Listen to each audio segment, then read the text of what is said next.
my journey. I was actually asked to join a journey from along the Highway of Tears. So I was introduced to the shaman from Haida Gwaii through a friend, Leanna Spence.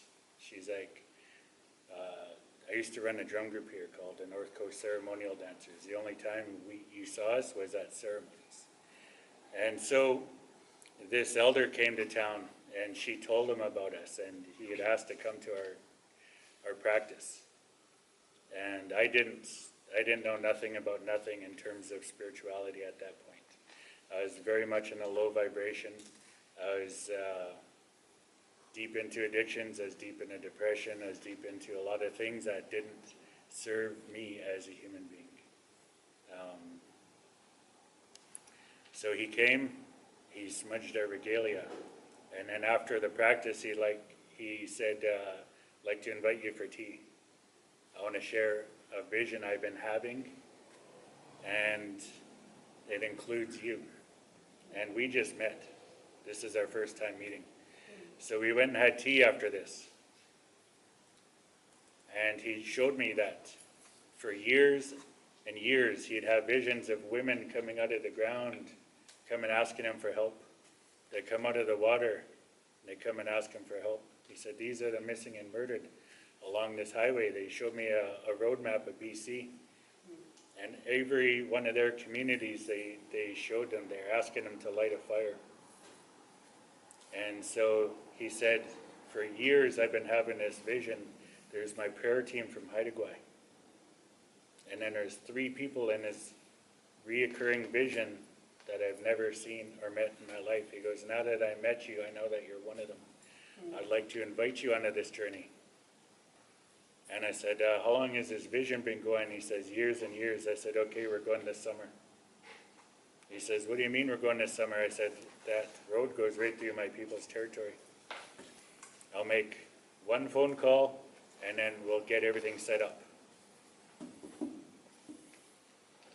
And so this is how my journey started.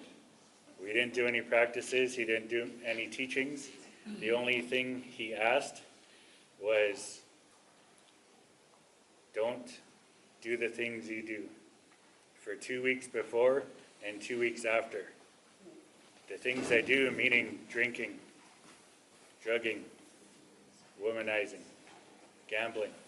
Okay, these are the things that kept me in a low vibration. I didn't consider myself a good person at that time in my life. But he came in and he inspired me. He never once told me how not to be. He says, don't do what you're doing. What you're doing is wrong. He never talked like that. All he did was show me what it looked like to be good to people, to be good to self, to be good to our own journey in the long run. So we went on this journey, community after community after community. And again, this is my introduction to spirituality. And the thing that kind of shook my foundation was when we're going to these communities, we're having these ceremonies, these fire ceremonies, the urgency in the families of the missing. Their loved one was gone. In one community, their loved one was gone 17 years. The urgency in them was as though they were gone 17 hours. That was how much urgency they had in their hearts. We have to do something, we have to do something, we have to look, we have to talk to these people, we have to do something. That was their energy, is like they're panicking all over again. So that showed me how real this road is as a helper.